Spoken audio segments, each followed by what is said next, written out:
Thank you so much, Steffi. I actually feel a lot of kinship in our efforts. It's the sharing of ideas, bringing together interesting people. It's great, and I'm happy to be here. And you have a Bavarian jacket. You know. Hello, everyone. Thank you for staying late. It's great to see you. I'm so interested to hear what you make of what I'm about to share. One of the delights of getting to be at the front row at TED is that I've got to meet a lot of the world's most interesting and thoughtful people, and I've been able to ask them what is top of mind for them. There is an agreement among so many people that the number one thing that we need to worry about for our future is this word we've heard a lot about, climate. I mean, if we keep sucking all this extra energy into the atmosphere, we are just, as a matter of physics, we're going to have more hurricanes, floods, horrifying fires like this from LA last week. I know that we're all worried about this, and it's terrifying.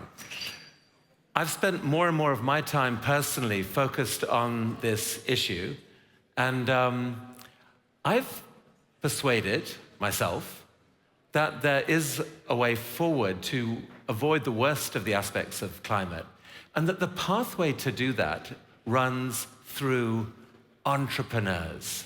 People I regard as heroes, really. We can't rely on governments anymore, if we ever could. When you think about it this way, almost all of the greenhouse gas emissions that there are happen because of something that a company does.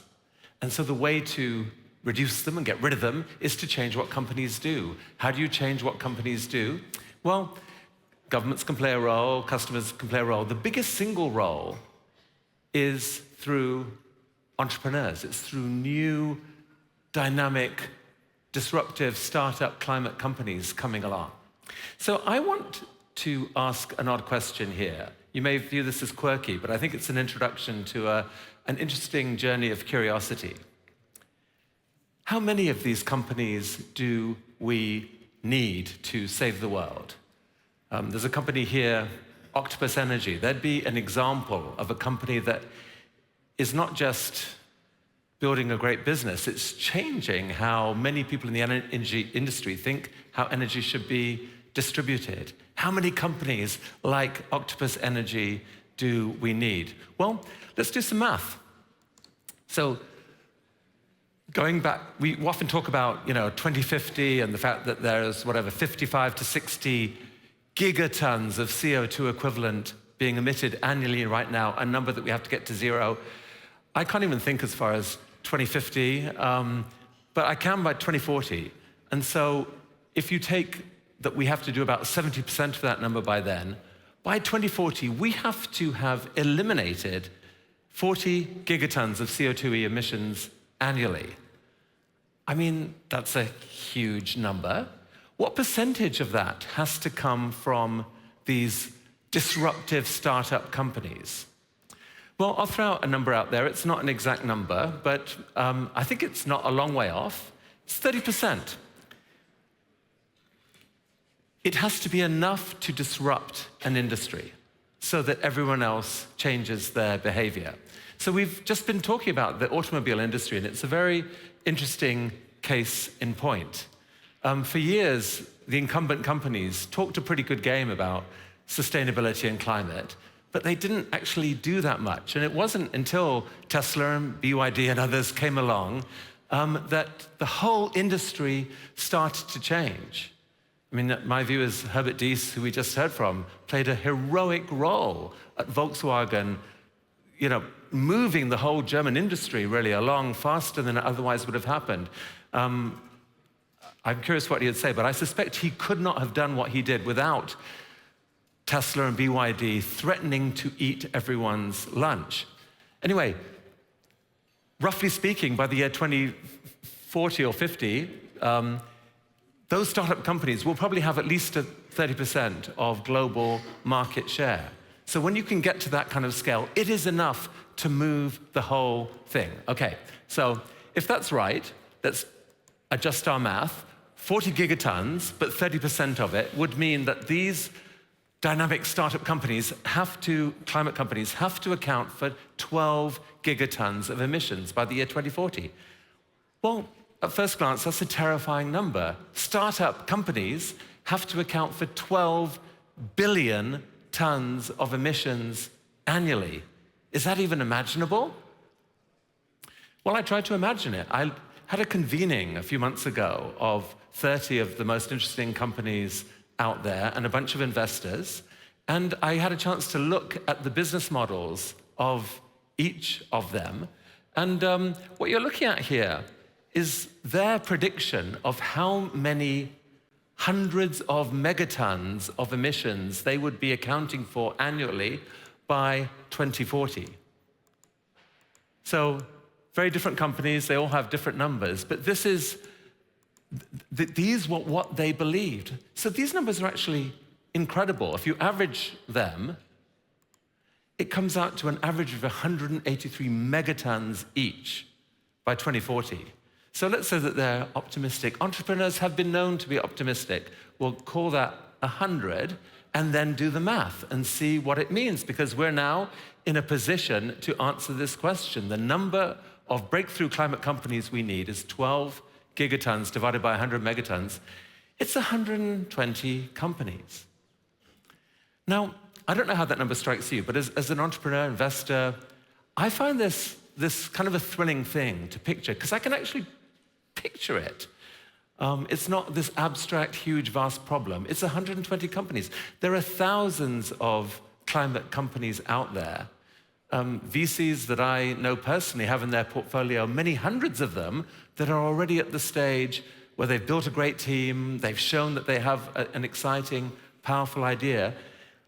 I can picture 120 companies coming through and making it big, like an Octopus Energy or a Tesla.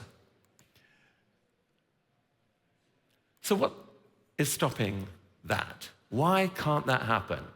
Well, there's a giant problem. It's called the missing middle. That's how it's usually referred to. The other name, more dramatic, the Valley of Death. You've got thousands of climate startups running hard at a terrifying obstacle, the Valley of Death.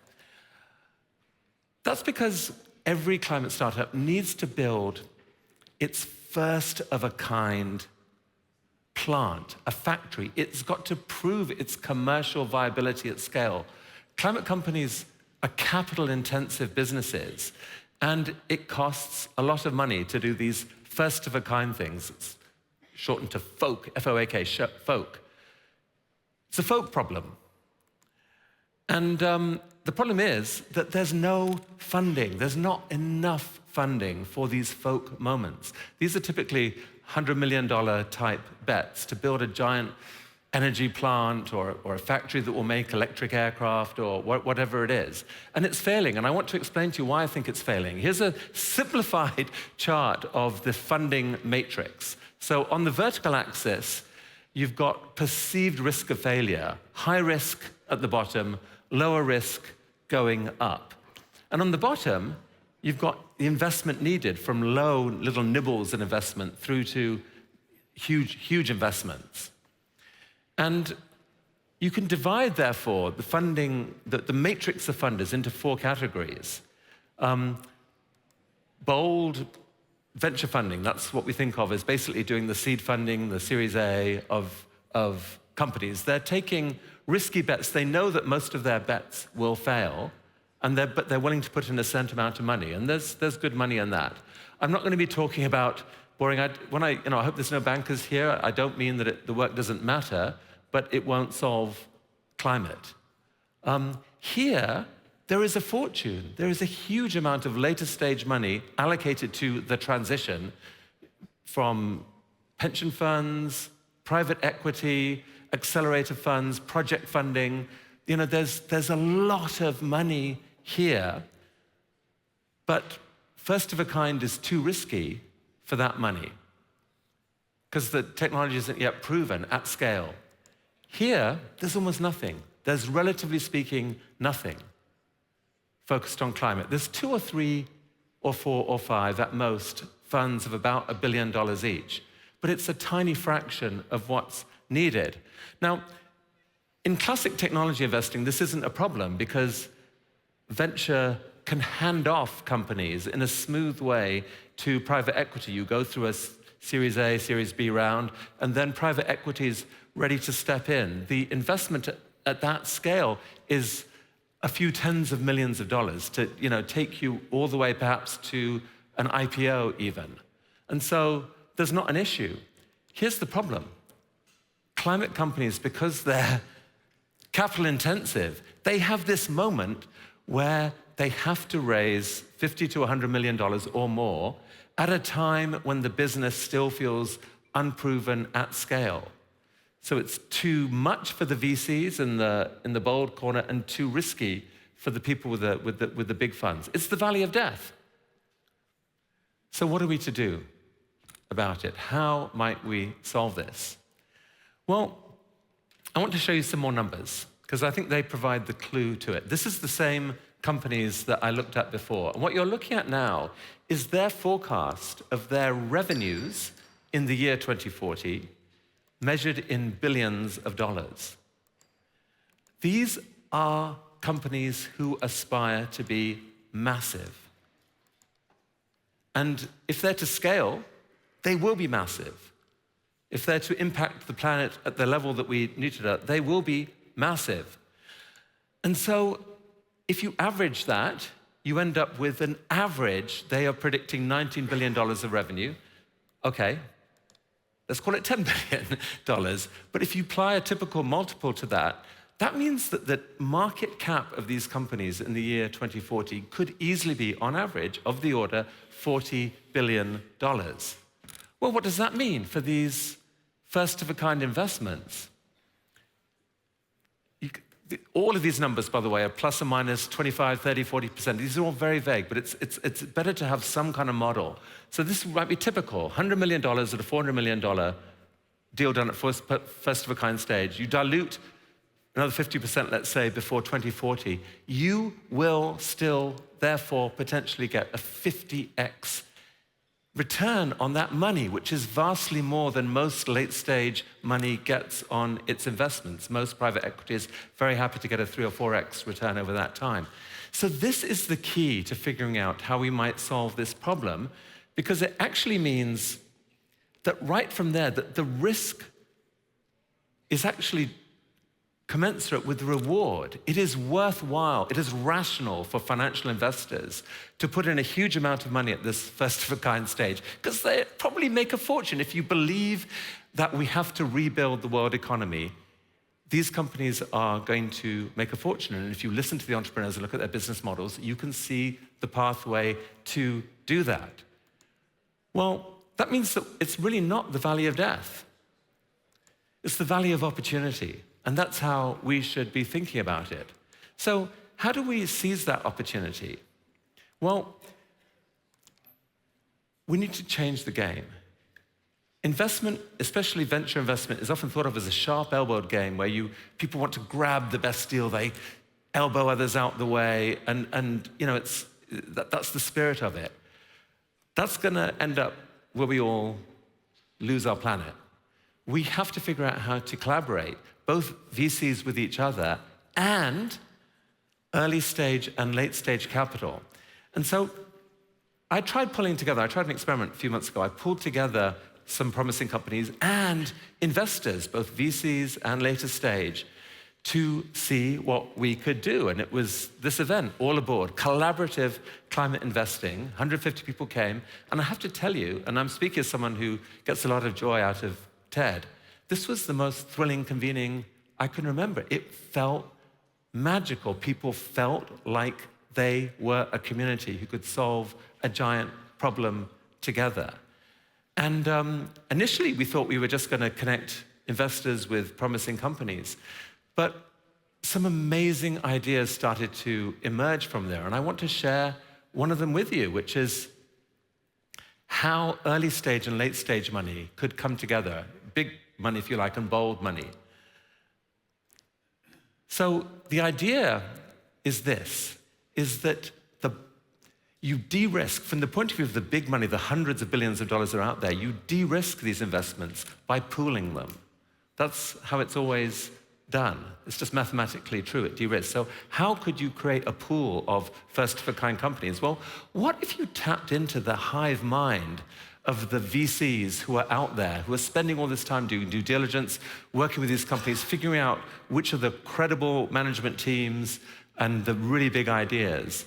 What if you said to them, okay, you be our investment work. You go out and do the sourcing. If 3 of you can agree and put skin in the game yourself, invest a serious amount of money in a company, and collectively get to half of a first-of-a-kind round, we, the fund, the later stage money, will match the other half.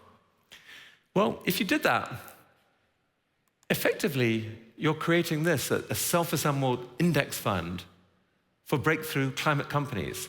The investors in this fund would end up owning a portfolio of the most promising companies selected by brilliant investors out there ready to transform our planet. And potentially, some of them, not all of them, grow 50x.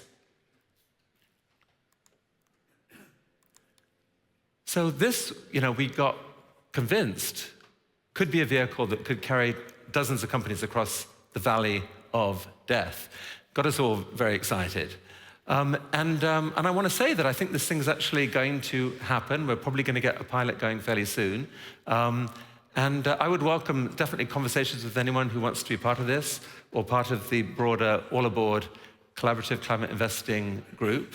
I'm Chris at TED.com and easy to contact. But the bigger thing I want to say is this, and I'll just end with this quote here by a hero of mine, David Deutsch. I got to spend an hour with him last week. I think he will go down as one of our generation's greatest minds because he has restored the importance of humans in the universe. Science has spent centuries saying how insignificant we are. He says, no, we're the carriers of knowledge. And knowledge has infinite reach. Knowledge can reshape our planet. It can actually reshape much more than that in principle. And we can use knowledge to solve any problem that is compatible with the laws of physics. This is the most powerful statement of optimism you can imagine. This is the optimist mantra. Problems are, of course, going to be there, but we are human beings, damn it, and we can look at them and we can dream of how to fix them. And by doing that together and persuading ourselves that it's worth the effort, we can reshape the future, which, by the way, has not been written yet. We are the ones who will write it. Thank you.